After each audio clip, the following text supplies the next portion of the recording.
Hi all, welcome to FICOM World. Now we are going to learn about the chemical properties of metals. What about the chemical properties? You know, metals burn in air, we are getting a metal oxide. Any metal which burnt with air, oxygen, what we are getting? Metal oxide. For example, copper when react with oxygen, we are getting copper oxide. Magnesium react with oxygen, we are getting magnesium oxide. Aluminium with oxygen, we are getting aluminium oxide. The metal oxides are basic in nature, but there is an exception. We have amphoteric oxides, that is aluminium oxide and zinc oxide. What are amphoteric oxides? They have basic and acidic character, means they are able to react with both acids and bases. Let's check the amphoteric property, amphoteric nature of aluminium and zinc. This is also very important. This is an asking question. Okay, so you have to check, you have to study the examples. Okay, so aluminium oxide react with an acid. Okay, hydrochloric acid. What you are getting? A salt and water. This is aluminium chloride. And the aluminium oxide react with a base. This is an acid and this is a base. Sodium hydroxide is a base. Again we are getting salt and water. What is the name of this compound? Sodium aluminate. So this aluminium oxide, it can react with an acid, it can react with a base. In both cases we are getting salt and water. So this is the amphoteric nature of aluminium oxide. What about zinc oxide? Zinc oxide also amphoteric in nature. So it can react with an acid and also with a base.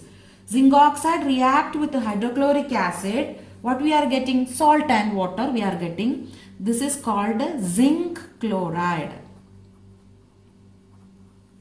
And zinc oxide react with a base, sodium hydroxide. What we are getting? Salt and water. What is the name of this salt? Sodium zincate. So these equations are important. So you have to study the equations of zinc oxide and aluminium oxide to show the amphoteric nature of the oxides. So amphoteric oxide, it can react with an acid or a base. It can form salt and water.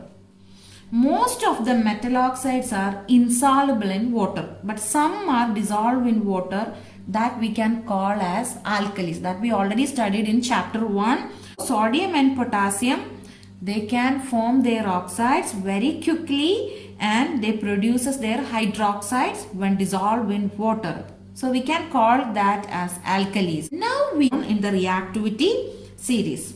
So what about the reactivity of magnesium, aluminium, zinc and lead with oxygen? They are less vigorous. Some metals like magnesium, aluminium, zinc and lead, at ordinary temperature their surfaces are covered with a thin layer of oxide. Okay, this protective layer protect the metal from further oxidation. So that is the property, reactivity of magnesium, aluminium, zinc and lead. And what about the reactivity of copper? Copper does not burn in air, but it is coated with a black color of copper oxide. Okay, so this is the reactivity of copper towards air. And what about the other metals? They are less reactive in nature. They do not react with oxygen even at a very high temperature. So sodium and potassium, they burns very vigorously, and so they are kept in kerosene oil. Magnesium, aluminium, zinc and lead, they forms their corresponding oxide. That oxide is covered the metal and protect the metal from further oxidation. And in case of copper, it does not burn, but it is coated with a black colored layer of copper oxide. And the last metals, silver, gold and platinum, they do not react with oxygen at any temperature. Now we have to check. This is very, very important. Lots of question asking from this part. What about the reactivity of metal with water? Okay, so every time when we check the reactivity of metals, we have to memorize the reactivity series. Okay, the top metals are very reactive, the bottom metals are less reactive in nature.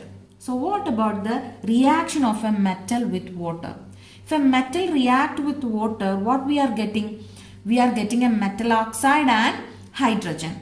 That metal oxide react with water, what we are getting? Metal hydroxide. That we already studied in chapter 1. So what about the reactivity of sodium and potassium? This is always an asking question. You know, the sodium potassium is very, very reactive metal. So they react with the cold water. Okay, what about the reaction? It is a violent reaction, very vigorous reaction, and because of that reaction, hydrogen gas is forming and lots of heat energy is evolving from the reaction. Okay, potassium react with cold water and we are getting the corresponding hydroxide and hydrogen with excess amount of heat. Okay, because of that heat, the hydrogen gas also catches fire, and what happened? It pushes up the metal, so the potassium and sodium, they floats and burned also. That metal also burned because of the excess heat. Potassium is burned, it gives a lilac flame, and sodium is burned, it gives a golden yellow flame. So what are the things happening? It is a very violent reaction and hydrogen gas formed catches fire and sodium and potassium also burned. And we are getting corresponding hydroxides. Next is calcium. Calcium also react with cold water, but that is not so violent like sodium and potassium. Okay, so there is no burning of hydrogen gas. The amount of heat formed is not sufficient to burn the hydrogen gas. So calcium react with the cold water and forms hydrogen gas, but that hydrogen gas is thus not burning. This is also important. Then what about, but calcium floats on the surface. Calcium floats on the surface of water. Why? The bubbles of hydrogen gas stick to the surface of the metal. Because of that, its density becomes less and it floats. With cold water, which one is reacting? Sodium, potassium and calcium. Then comes magnesium metal. What about the reactivity of magnesium metal with water? Magnesium does not react with cold water. It reacts only with hot water and forms hydroxides, magnesium hydroxide and hydrogen. Okay, this is also an exothermic reaction. Okay, but there is no burning of hydrogen gas because the amount of heat energy is not sufficient to burn the hydrogen gas. Magnesium react with the hot water and forms magnesium hydroxide and hydrogen. This also starts floating because the hydrogen gas bubbles stick to the metal. So the metal starts to float, same like calcium. Okay. Then comes aluminium, zinc and iron. This aluminium, zinc and iron, they do not react with cold water and do not react with the hot water. They only react with the steam. This is very important. This only react with the steam and forms not a metal hydroxide. What we are getting? A metal oxide and hydrogen. So in all above cases, we are getting a metal hydroxide and hydrogen. But starting from aluminium to iron, we are getting a metal oxide and hydrogen. Aluminium react with the steam. This is not water. This water is in the gaseous state, that is steam. We are getting aluminium oxide and hydrogen. Zinc react with the steam, getting zinc oxide and hydrogen. Iron react with the steam. We are getting iron oxide and hydrogen. So every case we are getting oxide, a metal oxide and hydrogen. What about the other metals? Lead, copper, silver, gold and platinum. They do not react with water at any temperature. So this is very important part. We are getting 2-mark questions, we are getting short answer questions from this part, so thorough study this part. Okay, so potassium and sodium, they have a violent reaction with water and they are producing their hydroxides and hydrogen, and the hydrogen gas formed is burned due to the excess heat energy released. Okay, that type of reaction is called the exothermic reactions, and the metal also burned because of the excess heat. So potassium gives a lilac color flame and sodium gives a golden yellow flame. Calcium react with cold water, but there is no burning of hydrogen gas. Calcium floats and hydrogen, why calcium floats? Hydrogen gas bubbles formed stick to the surface of the metal, that's why calcium floats. Magnesium react with only hot water, not cold water, and forms hydroxides and hydrogen. But aluminium, zinc and iron, they react only with the steam and produce their oxides, metal oxides and hydrogen. Lead, copper, silver, gold and platinum, they do not react with the water. This is about the reactivity of metal with the water. Now, what about the reactivity of metal with acid? This we already studied in chapter 1. When a metal react with dilute acid, what we are getting? Salt and hydrogen. Here dilute acid means we are considering only dilute sulfuric acid and dilute hydrochloric acid. We are not taking dilute nitric acid. Why? That I will explain later.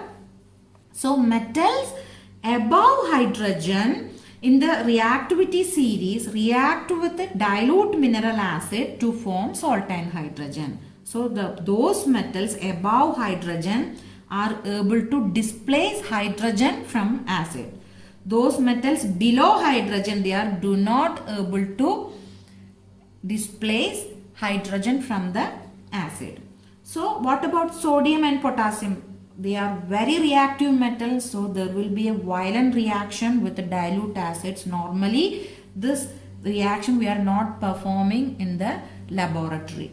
Okay, so what about the reactivity, the reaction of magnesium, aluminium, zinc and iron with the acid? Okay, every time we are getting salt and hydrogen. So which acid we are choosing depends on that we are getting the corresponding salt. For example, magnesium react with the dilute hydrochloric acid. We are getting magnesium chloride and hydrogen. Okay, we are getting heat energy along with the products. This all reactions are exothermic in nature. And what about magnesium? React with the dilute sulfuric acid. We are getting magnesium sulfate and hydrogen.